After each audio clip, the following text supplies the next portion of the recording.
तो हेलो दोस्तों, मैं DRS प्रमोद कुमार वर्मा। आज मैं आप सबको पढ़ाऊंगा सेकंड लेक्चर जो है एंटीऑक्सीडेंट। तो सबसे पहले हम जानेंगे एंटीऑक्सीडेंट होता क्या है। तो दोस्तों आप स्क्रीन पे देख सकते हैं कि क्या लिखा हुआ है। तो मैं पढ़ता हूँ। The substance which prevent the oxidation of medicinally active compounds are called antioxidants. तो दोस्तों इसका मतलब यह हुआ कि ऐसा कोई सब्सटेंस जो प्रिवेंट करता है, रोकथाम करता है मेडिसिनली एक्टिव कंपाउंड को, उसको हम एंटीऑक्सीडेंट कहते हैं।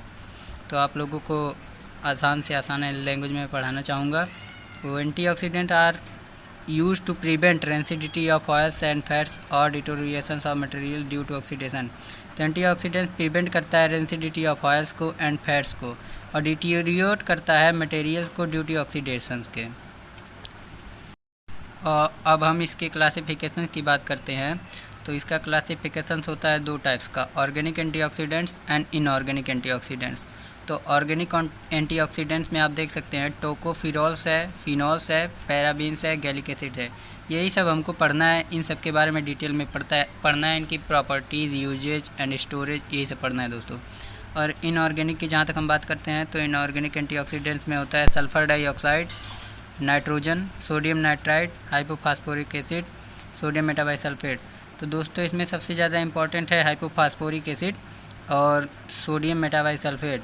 ये हर साल एग्ज़ाम में पूछा गया है दोस्तों। तो मैं आगे इन सभी ड्रग्स को एक्सप्लेन करूँगा। तो दोस्तों आप स्क्रीन पे देख पा रहे होंगे सल्फ़र डाइऑक्साइड। तो दोस्तों अब हम पढ़ेंगे सल्फ़र डाइऑक्साइड की प्रिपरेशन के बारे में। तो सल्फ़र डाइऑक्साइड कैसे प्रिपेयर किया जाता है। तो इसको प्रिपेयर करने के लिए it is prepared by burning of sulphur in presence of air. Sulphur को एयर की प्रेजेंस में हम जब लाते हैं तब वह सल्फ़र डाइऑक्साइड बन जाता है। आप रिएक्शन देख सकते हैं दोस्तों।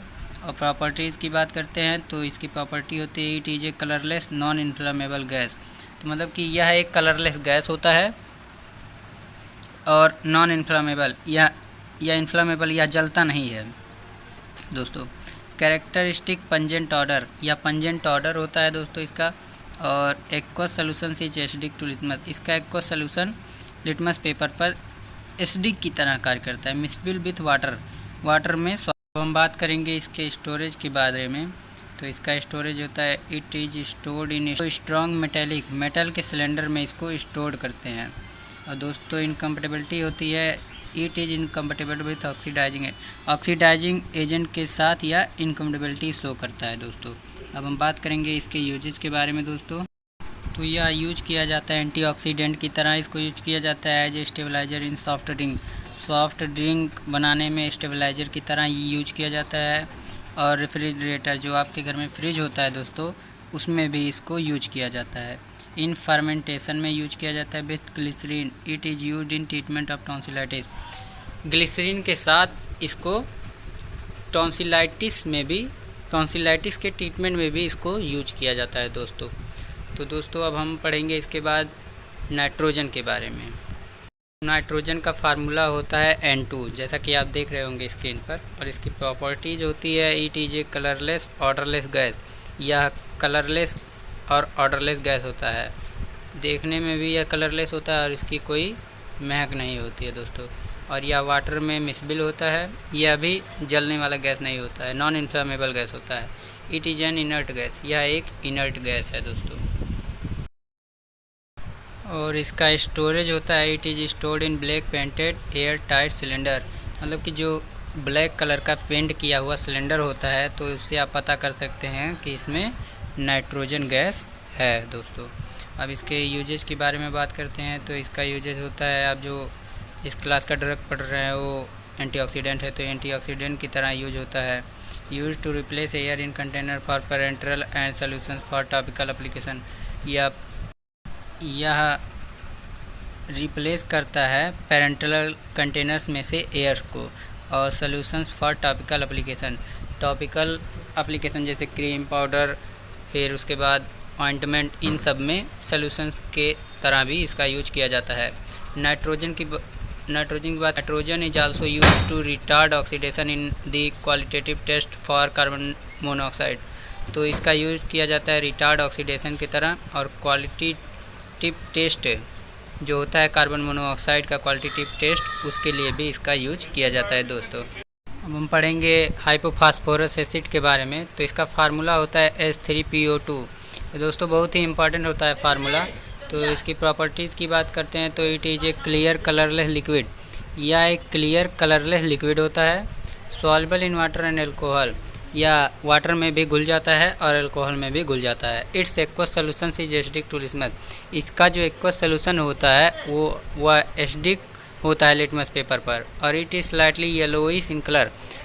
दोस्तों इसका कलर येलोइश होता है। दोस्तों आपने अभी तक पढ़ा कि कलरलेस या नॉन कलरलेस ऐसे ऐसे पढ़ा, लेकिन इसका कलर दोस्तों येलोइश होता है। अगर आपको पहचानना है देख के कि हाइपोफास्फोरस एसिड कैसा होता है, तो जिसका कलर येलोइश होगा आप जान जाइएगा कि यही हाइपोफास्फोरस एसिड है।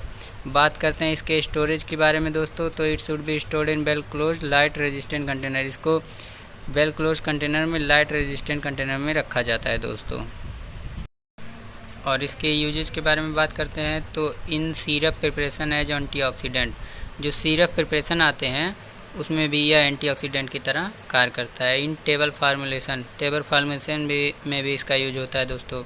एज ए लेबोरेटरी रिएजेंट की तरह भी दोस्तों इसका यूज किया जाता है। और to avoid the formation of free iodine in dilute hydroiodic acid, यह अवॉइड करता है फॉर्मेशन के free iodine in dilute hydroiodic acids के। अब दोस्तों जैसा कि आप स्क्रीन पे देख रहे होंगे सोडियम मेटाबाइसल्फेट। तो सोडियम मेटाबाइसल्फेट का फार्मूला होता है Na2H2O5, और इसका साइनोनिम्स होता है डाई सोडियम पायरोसल्फाइड। ये बहुत ही इम्पॉर्टेंट है दोस्तों, इसको ज़रूर ध्यान रखना आप लोग। तो बात करते हैं इसकी प्रॉपर्टी की। तो यह भी white to yellowish white powder होता है, या वाइट कलर का या येलोइश वाइट पाउडर होता है दोस्तों। टेस्टलेस होता है, इसका कोई टेस्ट नहीं होता है दोस्तों। Having characteristic order of sulphur, इसका कैरेक्टरिस्टिक ऑर्डर होता है सल्फ़र की तरह। और freely soluble in water slightly soluble in alcohol, या वाटर में फ्रीली सॉल्युबल हो जाता है जबकि एल्कोहल में स्लाइटली सॉल्युबल होता है दोस्तों। It becomes yellow on storage, या दोस्तों रखी गई जगह पे पीला हो जाता है जहाँ पे आप इसको रखते हैं। तो इसका स्टोरेज है टाइटली क्लोज्ड कंटेनर। इसको दोस्तों स्टोर किया जाता है टाइटली क्लोज्ड कंटेनर में दोस्तों। इनकम्पेटिबिलिटी तो हम लोगों को पढ़ना नहीं है। इसके यूजेज की बात करते हैं तो इसका यूज होता है एज ए एंटीऑक्सीडेंट की तरह इसका उपयोग किया जाता है। एज ए फूड प्रिजर्वेटिव की ऑफ स्किन डिजीज़, स्किन के डिजीज़ में भी इसका उपयोग किया जाता है। और दोस्तों as a stabiliser in main injection, stabiliser की तरह कार्य करता है इंजेक्शंस में। और दोस्तों जैसा कि आप लोग स्क्रीन पर देख रहे होंगे सोडियम थायोसल्फेट, ये भी बहुत ही इम्पॉर्टेंट है। तो इसका फार्मूला दोस्तों है Na2H2O3.5H2O। दोस्तों इसको आप लोग ज़रूर याद रखना दोस्तों, क्योंकि ये हर साल हर जगह पे बहुत फ़ायदेमंद होगा दोस्तों आप सबके लिए, अगर इसको आप लोग याद रखेंगे तो दोस्तों। इसकी प्रॉपर्टी है कलरलेस ट्रांसपेरेंट क्रिस्टल, या कलरलेस होता है ट्रांसपेरेंट क्रिस्टल होता है दोस्तों। Soluble in water insoluble in alcohol, या वाटर में घुलनशील होता है और इनसॉल्युबल होता है अल्कोहल में दोस्तों या नहीं घुलता है। और it has cooling and bitter taste, मतलब कि इसको छूने पे या ठंडा टाइप का लगेगा और इसका टेस्ट बिटर होता है दोस्तों। अब इसके स्टोरेज की बात करते हैं। It should be stored in tightly closed light resistant, मतलब कि दोस्तों इसको स्टोर रखते हैं टाइटली क्लोज्ड, बहुत ही टाइट क्लोज्ड कंटेनर में और लाइट रेजिस्टेंट कंटेनर में। जो लाइट रेजिस्टेंट कंटेनर आते हैं, एम्बर कलर्ड कंटेनर आते हैं, बहुत सारे कंटेनर आते हैं, तो इसको लाइट रेजिस्टेंट कंटेनर में रखा जाता है दोस्तों।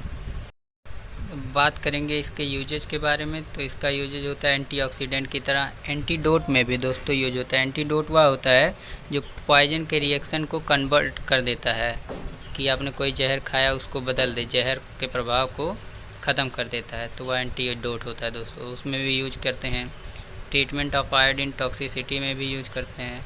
स्किन के डिसऑर्डर में, स्किन का कोई डिसऑर्डर है उसमें भी यूज करते हैं दोस्तों। और लेबोरेटरी रिएजेंट की तरह भी इसको यूज करते हैं दोस्तों। तो दोस्तों आपको यह वीडियो कैसा लगा कमेंट बॉक्स में ज़रूर बताना दोस्तों, और हमारे चैनल को लाइक सब्सक्राइब एंड शेयर ज़रूर करना, ताकि आने वाली वीडियो की हर नोटिफिकेशन आप तक ज़रूर पहुँचे। धन्यवाद दोस्तों।